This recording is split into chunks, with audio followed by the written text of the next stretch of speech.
She ripped my dress in front of everyone. The sound of the fabric tearing echoed in my ears as the ballroom went silent. Felicity's laugh, which had flowed with the champagne all evening, snapped off abruptly when she realized what she had done. Or maybe, when she registered the shocked gasps of the guests around us. She had no idea that what she was about to do would ruin her wedding and her life forever. "Oh my God," she said, covering her mouth with her hand in a gesture that might have been mistaken for genuine shock if I hadn't caught a flicker of satisfaction in her eyes. "Kara, I am so sorry. I didn't mean to. This homemade dress is just so delicate. I guess that's what happens when you use fabric scraps instead of proper material." She turned to her bridesmaids and whispered, loud enough for the surrounding tables to hear, "I told George we should have helped her buy something appropriate. I mean, who wears homemade clothes to her son's wedding? It looks like it's from a thrift store." The way she emphasized homemade made it sound like a disease. Her voice dripped with the same disdain she had shown from the first sight of my house, my garden, my life. I stood motionless as the cool air grazed my newly exposed skin at the waist, where the ivory lace, which I had saved from my late husband John's christening gown, had been ripped from the bodice. 3 months of careful hand-stitching, eyes squinted in the evening light of my sewing room, whispered memories of John while working, all destroyed with a single deliberate yank. "It's not bad, honey," I heard myself say. My seamstress training kicked in. Always kind, always composed, always in control, while my heart painfully clenched in my chest. "It happens. God, it's practically falling apart," Felicity continued, touching the torn lace with exaggerated caution. Is that from an old baby blanket or something?" She laughed high and brittle. "How quaint. No wonder it didn't survive a simple photo session." Some of her sorority friends giggled behind their champagne flutes. One whispered something that made Felicity snort with laughter. The photographer Ted lowered his camera. His eyes met mine with silent compassion, like a witness to what we both knew. It hadn't been an accident. I looked over at my son, George, who stood motionless next to the wedding cake, his champagne flute halfway to his lips. I waited a heartbeat, 2, 3, for him to rush to my defense, for him to cross the ballroom and hug me, as he had so often as a little boy when I was his whole world. He didn't move.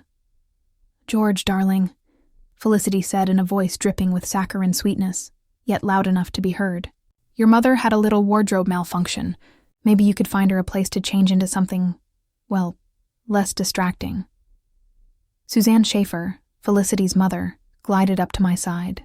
Her designer gown whispered across the parquet floor like expensive secrets. "Come, let's go to the ladies' room," she offered in a honeyed, patronizing voice. "I'm sure we can at least patch up this piece of art until the important photos are over. Perhaps you should skip the formal portraits, though. We want everything to look cohesive. Important photos, as if I were unimportant. As if I hadn't written checks for the photographer's deposit. For the open bar that fueled Felicity's cruelty. For the string quartet playing softly in the corner, as if I hadn't spent 40 years raising the groom who stood silently at the other end of the room. "That won't be necessary," I said softly, reaching for my small pearl clutch, another one of my creations, though no one had noticed. "I think I'll just go home now. Mom!" George finally found his voice, taking a hesitant step forward. "Too little, too late." "Enjoy the evening, honey," I said with a smile that cost me everything. "It's a beautiful wedding," and it was. The Wallenstein estate shimmered with the thousands of lights I had helped hang the weekend before. The table settings were adorned with local wildflowers that I had suggested when the florist quoted a price that made even Felicity blanch. The cake topper was hand-painted by an artist friend who gave me a discount as a favor. All these small details had made Felicity's dream wedding possible without breaking the bank. Almost, because I had silently made up the difference every time they overshot the budget. "You can't leave now," Felicity protested, regaining her composure when she sensed the danger of a scene. "We haven't cut the cake yet. Everyone expects the mother of the groom to be here, even if you."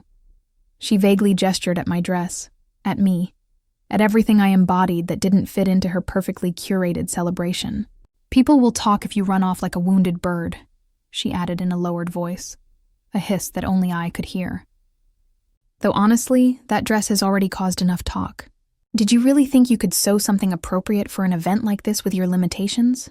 Her eyes glided contemptuously to my hands, whose joints were slightly swollen. The arthritis that had ended my career, now another flaw. "I've had enough sweetness for one night," I replied, carefully gathering my torn dress around me, and continued speaking.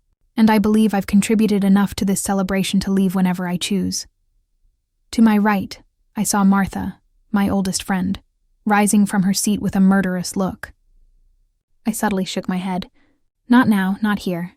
I crossed the ballroom with measured steps. The room parted before me like water. I felt the stairs on my back. I heard the murmuring as I reached the grand double doors. I did not look back. Neither at George, nor at Felicity, nor at the elaborate celebration I had helped create. Outside, the June evening embraced me with unexpected kindness. Warm air infused with the scent of roses from the Wallenstein estate gardens. My 2008 Corolla waited faithfully in the parking lot, surrounded by gleaming SUVs and European sedans. I sat behind the wheel, my hand steady as I turned the key.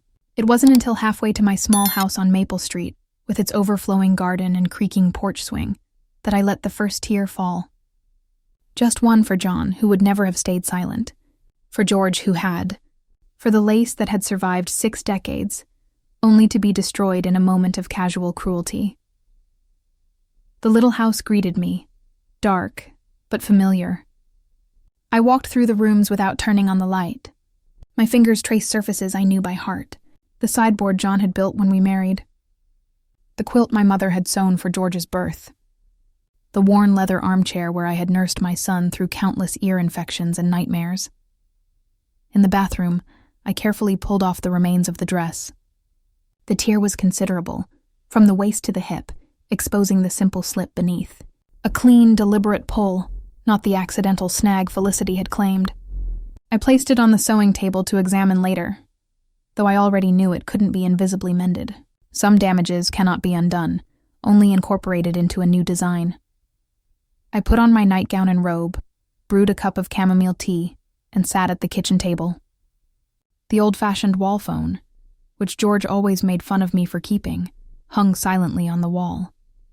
No calls from my son to check if I had made it home safely. No worried voicemails, just the ticking of the clock John had restored 3 years ago and the distant chirping of summer crickets. The kitchen calendar caught my eye. One the local savings and loan gave away for free, covered in notes in my handwriting. June 15th, final payment to Wallenstein estate. June 17th, balance to catering service. June 18th, confirmation of honeymoon deposit. June 20th, appointment for the preservation of Felicity's gown. All scheduled for the coming week. All in my name. Not because I had insisted, but because Felicity and George wanted it that way. Their own credit was exhausted by the simple, elegant wedding that had somehow ballooned into a 3-day extravaganza. I ran my finger over the notes, feeling something crystallize inside me. Not exactly rage, but a clarity I hadn't allowed myself in years, perhaps ever. Since John's death 12 years ago, I had invested everything in George. My love, my savings, my quiet support. I had welcomed Felicity into our small family, despite her barely veiled contempt for my modest house and my homemade clothes. I offered to help with the wedding planning, only to be pushed aside and then called when the bills came. I endured Suzanne Schaefer's snide comments about my quaint lifestyle and simple taste. I accepted being seated at a back table at my own son's rehearsal dinner, far from the main wedding party. All because I loved George. All because I thought love meant eternal sacrifice without complaint. But tonight, with the lace from John's christening gown lying torn on my sewing table, I remembered something my late husband often said. Being a doormat is not kindness, Kara. It just teaches people to wipe their feet on you. The kitchen phone suddenly rang, making me jump. I looked at the clock. 11:40 p.m. The wedding reception was winding down. I let it ring 4 times before answering. "Mom?" George's voice, slightly slurred from the champagne. "Are you okay? Why did you leave?" I closed my eyes, feeling the weight of everything I wanted to say in my chest. "I'm fine, honey. Just tired. Felicity feels terrible about your dress. It was an accident." He repeated the lie she had undoubtedly instructed him to say, the one he perhaps needed to believe. "Of course," I said gently. "Will you be at the brunch tomorrow? At the Schaefer's Country Club. Felicity's parents expect everyone at 11 a.m. The brunch I hadn't been invited to until I mentioned I would pay for it. The brunch where they would likely seat me at a distant table again, like an obligation rather than the mother of the groom. We'll see, I said noncommittally. Give my best to your bride. After hanging up, I went into my small study, once George's childhood room, and opened the filing cabinet drawer. Inside, neatly organized, were folders containing every financial contribution I had made to the wedding.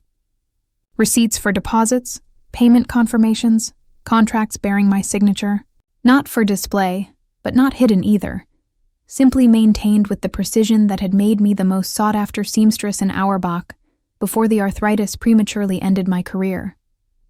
I spread the papers out on the desk, and the moonlight through the window illuminated figures far higher than I had allowed myself to admit. Nearly half of my modest savings, given willingly because I wanted George to have the celebration he deserved, because I believed my contribution meant something, even if it wasn't acknowledged. But tonight had shown me the truth. In their eyes, I was as dispensable as my homemade dress, a background element tolerated and discarded when inconvenient. A soft knock at the door interrupted my thoughts. I adjusted my robe and went to open it, expecting perhaps Martha, who had texted that she had also left the reception early, to stop by. Instead, the wedding photographer Ted stood on my porch, visibly uncomfortable in his tuxedo. "Mrs. Amsel," he said, "I hope it's not too late." He held out a portfolio. "I have something for you." Surprised, I invited him in. In my small living room, he carefully opened the case and pulled out several instant prints, which he had printed from the small portable printer in his car that he kept for special shots. "I wanted you to have these," he said softly. The first picture showed me adjusting George's tie before the ceremony, both of us laughing at his perpetual inability to do it correctly. The second showed me standing at the back of the church, seeing Felicity for the first time, with a face full of silent joy. The third showed me dancing with my son early in the reception, before Felicity's champagne-fueled comments began. "These aren't part of what they paid for," Ted explained. "They're just... I thought you should have them." He hesitated, then showed me the final image. A perfectly timed photograph of Felicity's hand grabbing my dress, her face caught in an expression that was not surprise, but conscious malice. "I never deliver photos like this to clients," he said quietly, "but I wanted you to know someone saw what happened. Truly saw." I touched the photo gently, this proof that I had not imagined the intent behind the moment. "Thank you," I whispered. After he left, I returned to my desk and added his photos to the stack of documents. Then I took out my checkbook and a sheet of my personal cream-colored stationery with the simple monogram K.A. that John had given me for our 15th wedding anniversary. I began to write, not out of anger, not out of revenge, but with the quiet dignity that had sustained me through 40 years of joys and sorrows. By morning, the wedding that had seemed so perfect would begin to unravel, thread by thread. Not because I wanted to destroy, but because it was finally time to sew a new pattern for myself. One where kindness was not equated with erasure, where love did not mean accepting contempt.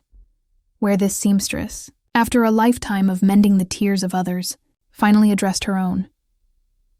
With the same careful precision with which I had once created bridal gowns for the happy days of other women, I began to write.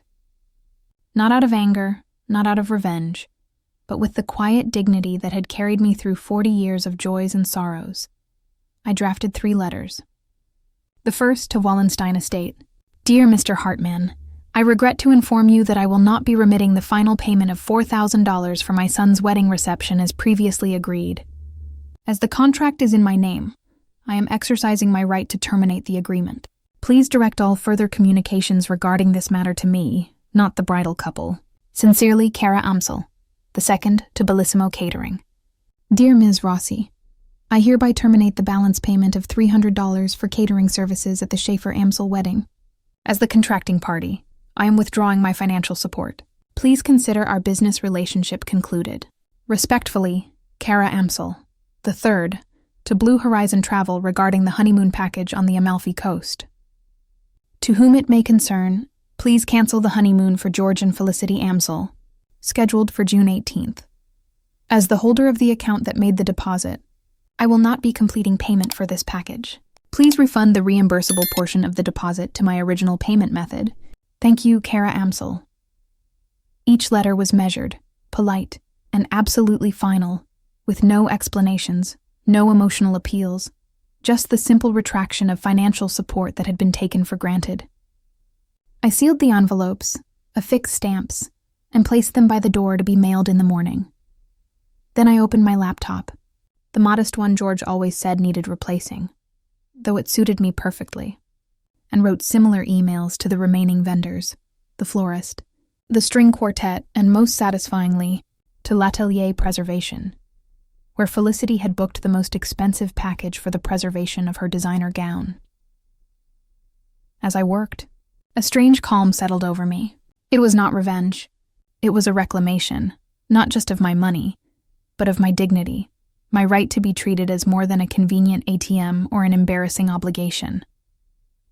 I finished the last email just as my phone buzzed with a text from Martha. "Are you okay? I wanted to punch that spoiled princess's veneers in. Call me when you're awake." I smiled at the thought of Martha's righteous anger. In 40 years of friendship, she had always been my fierce defender, pushing me to stand up for myself when I preferred to keep the peace. "I'm fine, better than fine, actually," I replied. "Drinking tea and making plans. Call tomorrow." There was a comforting quality to the quiet house. The scratch of my pen on the paper, the determined click of the keyboard. I had spent my life creating beautiful garments, a warm home, a loving son. Now I was creating something new, boundaries. The kitchen clock chimed 1 a.m. just as I closed the laptop.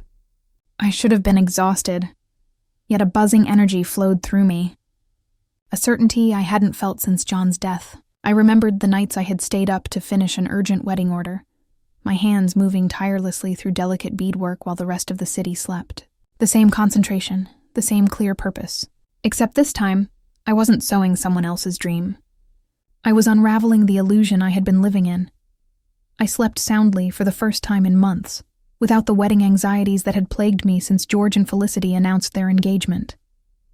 Without worries about whether the payments were going through, whether Felicity deemed my contributions adequate, whether I would somehow embarrass my son for being too plain, too simple, too much myself. The morning arrived with golden sunlight streaming through my bedroom window.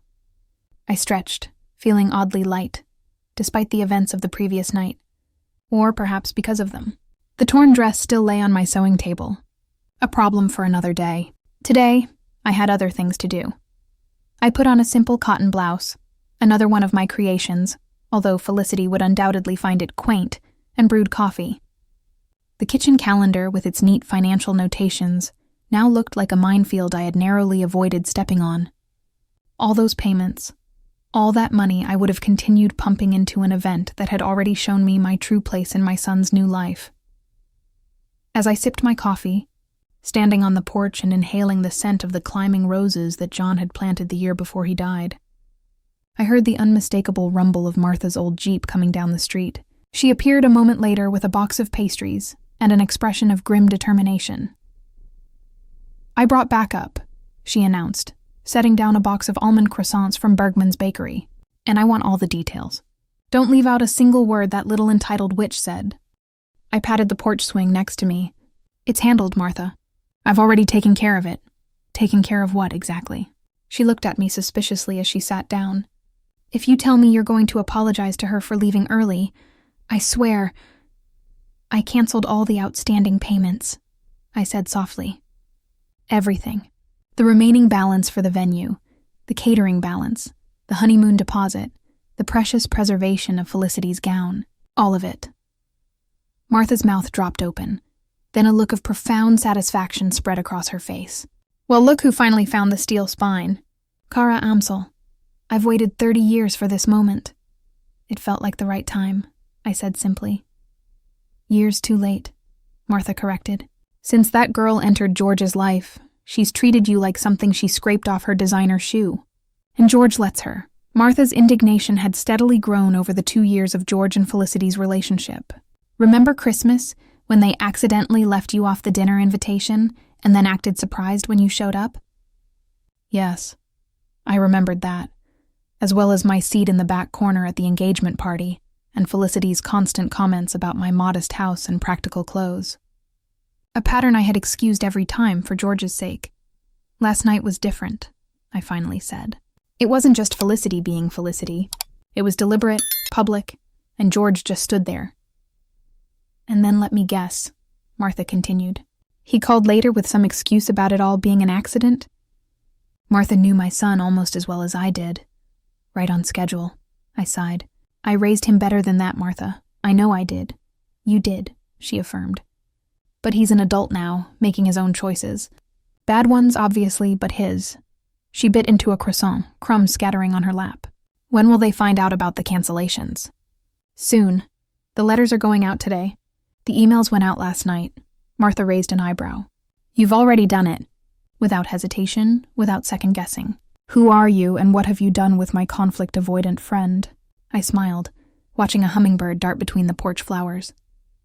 Something shifted last night, when the dress tore. The lace from John's christening gown. It was as if something inside me broke loose too. The last thread of your patience. I hope, Martha said. Perhaps, I mused, trying to articulate the change. Or perhaps the illusion that if I gave enough, money, time, space, pride, I would eventually be good enough for them. Martha snorted contemptuously. Good enough for them, Kara? You are 10 times the woman Felicity and her entire pretentious family are combined. Thank you for always believing that, I said, squeezing her hand, even when I didn't always believe it myself. We sat in comfortable silence, finishing our coffee as the morning grew brighter around us. Down the street, Mrs. Peterson walked her corgi. Across the way, the Hendersons' children were setting up a lemonade stand. Their tiny voices drifted through the summer air. My quiet neighborhood, my modest life, perhaps not grand enough for the Schaefers, but my life, precious in its own way. So what now? Martha finally asked. You know they're coming for you as soon as they realize what's happening. I know, I said. I had played out that moment in my mind as I fell asleep, and I'll be ready. Do you want me here? She asked. I'd pay good money to see Felicity's face when she realizes her fairy tale just suffered a budget cut. I considered her offer. Martha's unwavering support was always a comfort, but this confrontation had to be mine alone. I can handle it, but you could come by later for moral support after the storm. You can count on it. With wine, she stood up, brushing the crumbs from her pants. I am so proud of you, Kara. It was time you stopped being everybody's doormat. As Martha left, I walked to the end of the driveway and placed the 3 letters in the mailbox, raising the small flag with a strange sense of finality. Then I spent the morning in the garden, weeding and clipping roses with the same care I once used for hemming wedding veils. The physical work felt good, useful, tangible. I was so engrossed that I didn't hear the car until it pulled into my driveway, a silver BMW, the windows diplomatically tinted. The driver's door opened, and George stepped out, disheveled and a little miserable, dressed in yesterday's shirt, now wrinkled from sleep. Mom, he called out, crossing the lawn toward me. We need to talk. I slowly straightened up, mindful of my knees, and pulled off my gardening gloves. Good morning, George. No brunch at the country club? He had the decency to look slightly ashamed. We're running late. Felicity is just getting ready, but I wanted to check on you first. Upset. As if my feelings were a misperception, rather than a natural reaction to humiliation. I left because I wasn't welcome, I said plainly. That seemed the most dignified option. Not welcome? Come on, Mom, that's not true. It was just a misunderstanding with the dress. Felicity feels terrible about it. Does she really? I asked gently, searching his face for traces of the boy who couldn't lie to me about secretly snatched cookies before dinner. Is that why you're here at... I checked my watch, 10:15 a.m. Oh, an hour before the brunch starts, to convey her profound regret? He shifted uncomfortably. Well, that too. But there's also something weird going on. The venue called this morning. They said you canceled the final payment, and something about the honeymoon too. It begins, I thought, sooner than expected. Nothing weird about it, I replied calmly. I decided not to make those payments. George stared at me as if I had started speaking a foreign language. What? Mom, those are contractual payments. They're expecting the money. I am aware of that. After all, I signed the contracts. But we were counting on you, he said, his voice rising slightly. We planned everything based on your contribution. I looked at my son, the furrowed brow, the faint shadow of stubble on his chin, the slight looseness around his collar where he had tugged at it from stress. My son, now a man who had stayed silent while his wife demeaned his mother. Tell me, George, I asked quietly. What exactly did Felicity say about my dress after I left last night? The question hung between us in the warm June air. My son's face cycled through a series of expressions: surprise, discomfort, calculation, before settling on something like forced confusion. About your dress? Nothing, honestly. Everyone was worried that you left so suddenly. The lie stood between us like a poorly set stitch, obvious and jarring. In my years as a seamstress, I had learned that invisible mends require absolute honesty about the damage. You cannot fix what you pretend is not broken. I see, I said softly. And this morning, when the venue called about the payment, what did Felicity say then? George's gaze drifted away from mine, settling on the rosebush next to us. She was worried, confused, naturally. We both were. Were you? Mom, what is going on? This isn't like you. What is going on? I said, taking off my gardening apron and folding it neatly over my arm, is that I have decided not to continue financing a celebration where I am treated as an embarrassment. What? George began. Nobody thinks... George, I interrupted gently but firmly. Please don't add any more lies to the pile. It doesn't honor either of us. I gestured toward the porch. Let's sit down. Would you like some coffee? He followed me, confusion etched across his face. I had never spoken to him this way. Direct, unyielding. For most of his life, I had been the mother who smoothed things over, who compromised, who sacrificed her own needs for harmony, the woman who sat in the back of the room without complaint. On the porch, I poured him coffee from the pot I had set out earlier for Martha. He took it automatically, still looking as if he had stumbled into a foreign conversation. Mom, we need these payments finalized today. The venue is threatening to report us to the credit bureaus. The honeymoon is next week. Those are difficult circumstances, I agreed, and I meant it. What do you think you're going to do? He looked at me as if I had suggested he grow wings and fly. What am I going to do, Mom? You have to reinstate the payments. You promised to cover these costs. We've been planning with that agreement for months. Yes, I did promise, I said. And do you know what you promised, George? I set my cup down carefully. The day you asked me to help with the wedding costs, you promised that I would be treated with respect, that I would be appropriately included as the mother of the groom. His face flushed. You were included. You were at everything. The rehearsal dinner, the ceremony, the reception, sitting in the back. I interrupted. Or at a side table, or most recently, publicly humiliated in front of all the guests when Felicity intentionally tore my dress and then mocked it. Mocked me. It wasn't intentional, he insisted, but his eyes again darted away. It was an accident during the photos, and she apologized. I reached to my side, where I had placed Ted's photo, the one of Felicity's hand grabbing my dress, her face a mask of calculated malice. This doesn't look like an accident to me, I said, sliding it across the small table between us. And her comments afterward were not an apology, but a continuation of the public degradation that began when she decided my homemade dress didn't belong in her perfect wedding photos. George stared at the photo. His Adam's apple bobbed as he swallowed. Where did you get this? Ted brought it to me last night. He wanted me to know that someone saw what really happened. Ted shouldn't have, he started. Documented the truth. I finished for him, the words sharper than I intended, honed by a night of clarity. Been kinder to your mother when you couldn't be. I waited, George. 3 heartbeats. That's how long I stood there, waiting for my son to cross the ballroom and stand by his mother's side. His shoulders slumped. I didn't know what to do. It all happened so fast, and Felicity had been drinking, and her parents were watching. So you chose the path of least resistance, I finished for him. As you have done since you met her. That's not fair, he said. Perhaps not, I conceded. But it's also not fair to expect me to continue financing a relationship where I am treated at best as an inconvenience and at worst as an object of scorn. His phone buzzed persistently. He looked at it and his expression tightened. That's Felicity. She's asking where I am. The brunch. Go, I said simply. Your wife is waiting. He looked at me with something like panic in his eyes. Mom, I can't leave this like this. The payments won't go through, I said definitively. Not from me, at least, but the honeymoon is next week.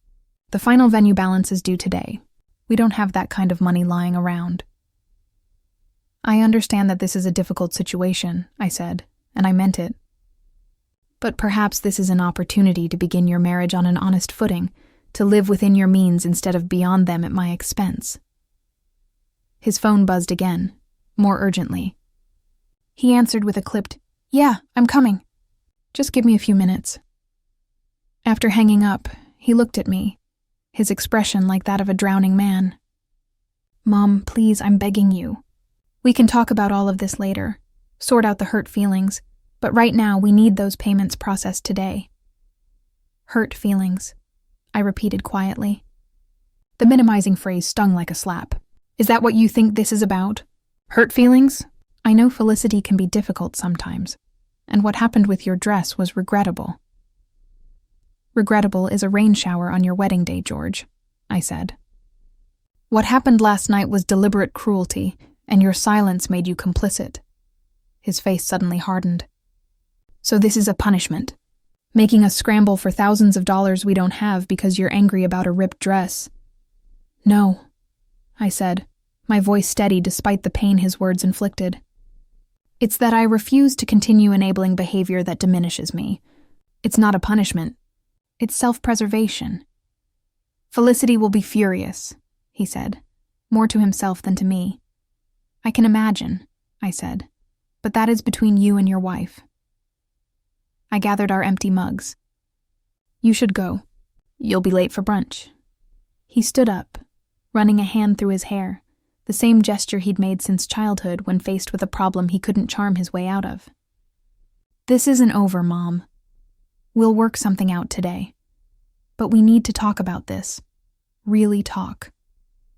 I am always open to a real conversation, I said, emphasizing the word he had overlooked.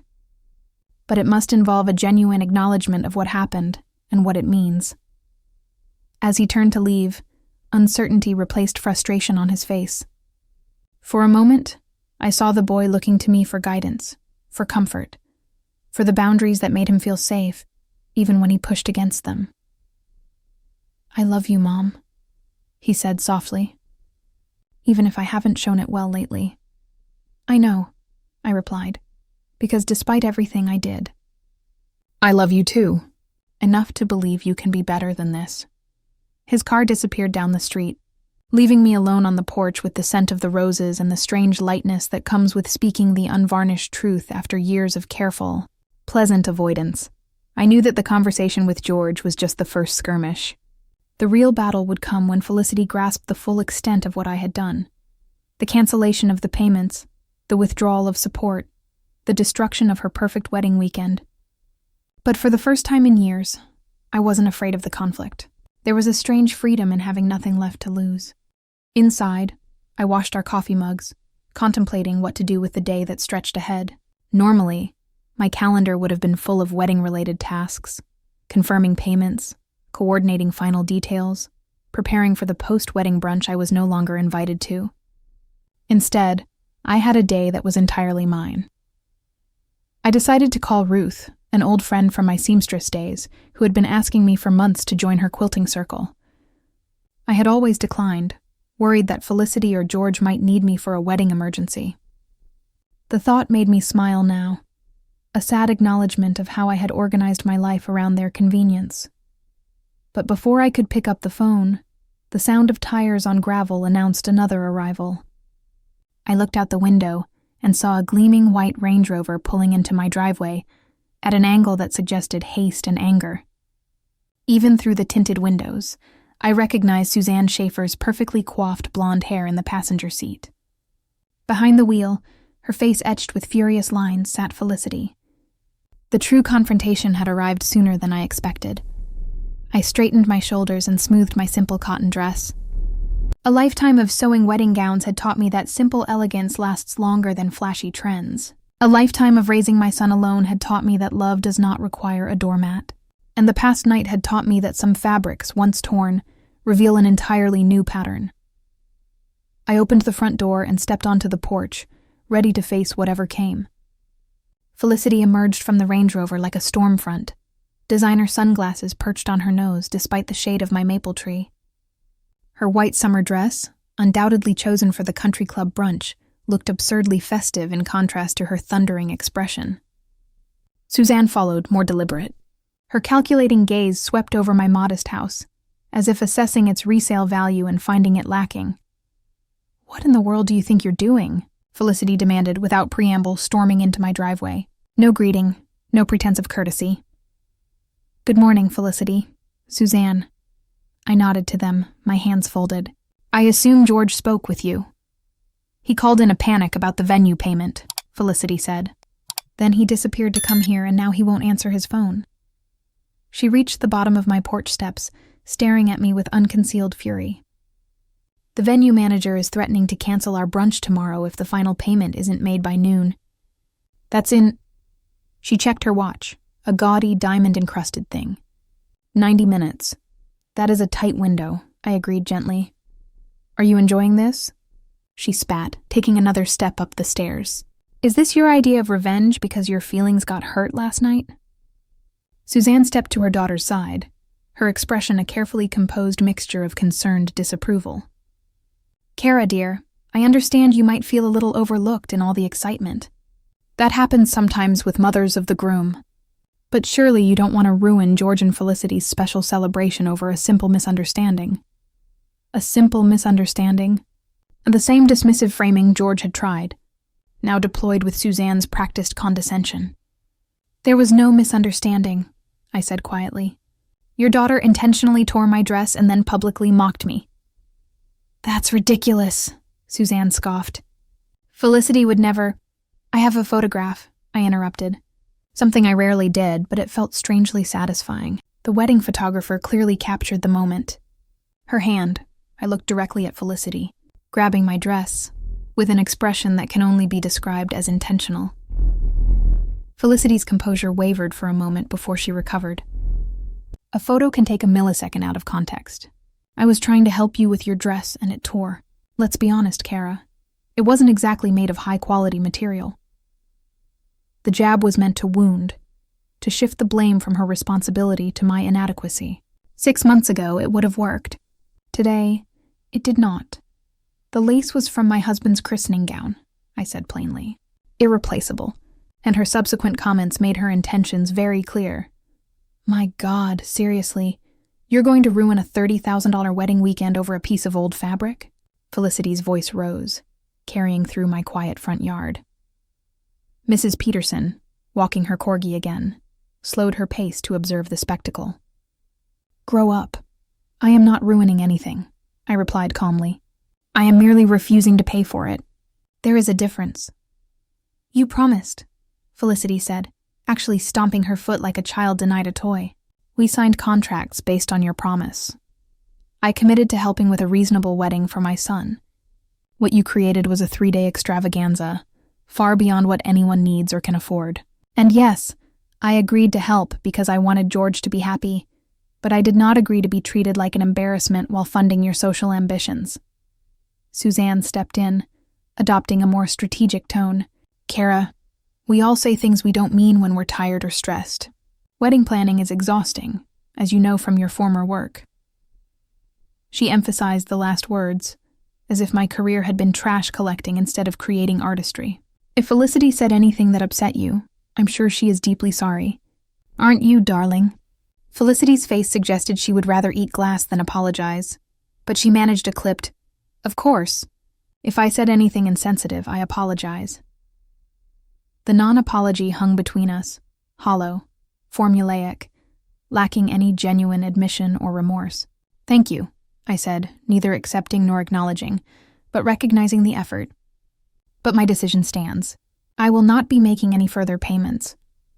"You can't do this." Felicity's voice broke with genuine panic. "The honeymoon is next week. The brunch is tomorrow. My dress preservation appointment is booked. Do you have any idea how long the waiting list is for their premium package?" "I am aware of all the scheduled commitments," I said calmly. "I made them." "Then honor them," she snapped. "How did you honor me last night?" I asked gently. "How have you honored me throughout this entire process? Seating me at the end of the table at the rehearsal dinner, excluding me from dress shopping, mocking my house, my clothes, my very existence. Every time you thought I couldn't hear?" Felicity's face reddened. Whether from shame or anger was hard to tell. "I did not—" "You did," I interrupted, softly but consistently. "And George allowed it. That has been our established dynamic for 2 years. I gave, you took, and my dignity was the price of admission." Suzanne grabbed her daughter's arm, clearly recognizing that threats were leading nowhere. "Come on, Felicity, we need to call your father. He'll know what to do." She turned to me with a cold smile. "This isn't over, Kara." "By far." As they walked back to the Range Rover, Felicity turned one last time. "You are nothing but a bitter old woman who couldn't stand to see her son happy. That's what this is really about." The accusation hung in the air as they drove away, gravel spitting up under the expensive tires. I remained on my porch, watching them until they disappeared around the corner. Only then did I allow myself a slight tremor, a physical aftermath of the confrontation. It was not regret. I felt strangely free of it, but the natural reaction of a body held in perfect tension for too long. Mrs. Peterson approached cautiously. Her corgi sniffed at the edge of my garden. "Everything all right, Kara?" That looked intense. "Just a family disagreement," I said, though we both knew it was much more. In a small town like Auerbach, news traveled fast. The mother of the groom withdraws financial support the day after the wedding. There would be talk, speculation, sides taken. "Well, if you need anything." She let the offer hang, genuine in its simplicity. "Thank you, Eleanor. I appreciate that." After she continued her walk, I sank onto the porch swing, suddenly exhausted. The confrontations with George, and then with Felicity and Suzanne, had required a kind of strength I hadn't exercised in years, perhaps ever. It was like using long dormant muscles, necessary but tiring. My phone buzzed with a text from Martha. "Battle stations. Just saw the Schaefer's Range Rover speeding through town like they were fleeing a crime scene." I smiled in spite of myself. "First wave retreated. Minimal losses. Wine still required later. On it.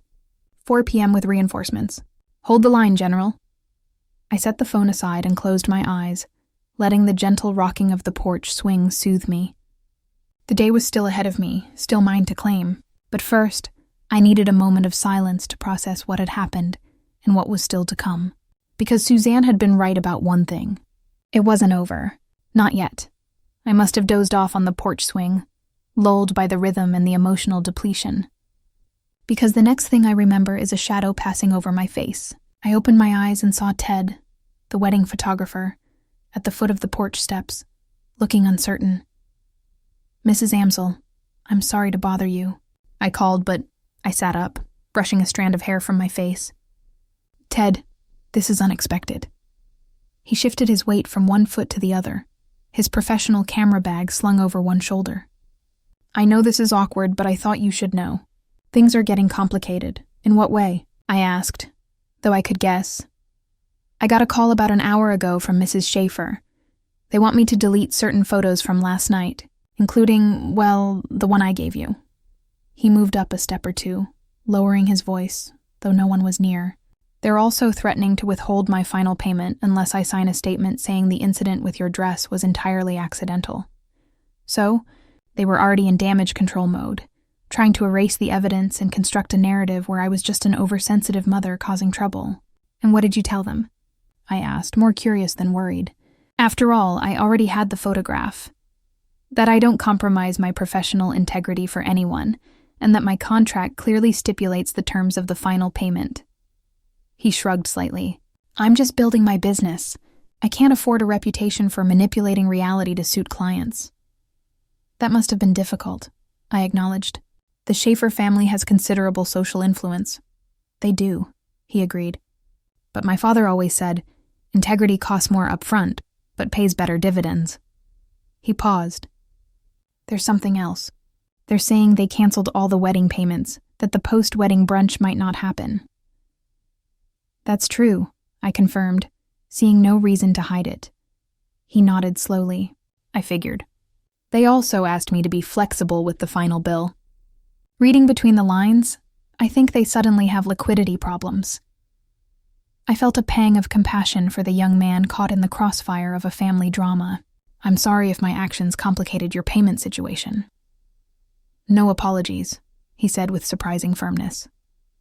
Your son and his wife signed a contract with me. Your financial arrangements with them are separate. He reached into his pocket and pulled out a small folder. Actually, that's partly why I'm here. I wanted to give you these. Inside were a dozen more instant prints of me throughout the wedding day. Me adjusting George's tie. Me blinking back tears during the ceremony. Me straightening the flowers at the church. Small, meaningful moments that would never appear in the official wedding album. I thought you should have them, Ted said simply, in case there's a period of distance between you and your son. The kindness of this near stranger brought an unexpected lump to my throat. Thank you, I said. That means more than you know. I have a good relationship with my mother, he said with a small smile. She would have done the same thing you did if someone treated her like that. Fought back, I mean. As Ted left, promising to keep me updated on any major developments, I flipped through the photos with bittersweet gratitude. Each image captured a moment of genuine emotion. My love for George, my hope that he would be happy, my quiet presence throughout the day. None of them showed what came after. The humiliation, the torn dress, the lonely drive home. I added them to my memory box just as the phone rang again. Expecting Martha, I answered without checking the caller ID. Kara, a vaguely familiar male voice said. It's Richard Schaefer, Felicity's father. I had not spoken directly with Richard throughout the entire wedding planning process. He had been the distant check writer, only showing up for the rehearsal dinner and the ceremony, leaving the details to Suzanne and Felicity. Hello, Richard. That's unexpected. Yes, well. He cleared his throat uncomfortably. I hear there have been some discrepancies. An interesting choice of words for his daughter's public humiliation. That's one way to describe it. Look, Kara, I'm a businessman. I believe in direct communication and practical solutions. His tone was energetic, pragmatic. Suzanne and Felicity are upset, but I think we can resolve this efficiently. I'm listening, I said, though I doubted his definition of resolve aligned with mine. The facts, as I understand them. There was an unfortunate incident with your dress at the reception. In the heat of the moment, things were said that were less than ideal. You left early, understandably upset, and now you have withdrawn financial support that was previously committed. A concise summary. I agree, I said, grudgingly impressed by his clarity compared to Suzanne and Felicity's emotional obfuscation. Good.